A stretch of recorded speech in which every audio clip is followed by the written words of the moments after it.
Mayong adlaw ka na to mga boss. So oras na pod mis bukid mga boss. So pabukid na pod mi among schedule today.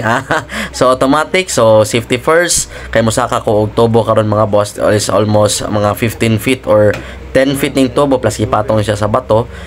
Mga almost 15 feet ra mga boss. So automatic, so medyo gamay lang. So ako rin mo tira ani mga boss kay para makuha din ako ang kuan. And then diri ra pod area ha ang naay signal mga boss papunta sa among station. Matic. So high ground ni siya mga boss, is almost naapon ni siya sa mga taas-taas na po ni siya. And then ako rin mo tira ni para automatic lahos kay makita naman ako ang akong position, which medyo makaya po na to ang katason mga boss. Di ba?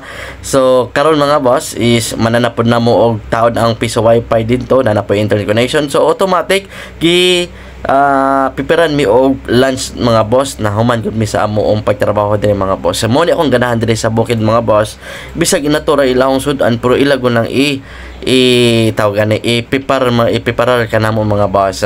Matik na ay isda na prito mga boss, pinatos kay tirada ba particularly mga boss, itos mo nato og suka na nagdagan kayong sili o kanang kamansi. Matik, so perti kagutom na ko mga boss kani amo dayon kay birahan dayon ning suka din plus ko na po mais na pinakabusok kayo ba.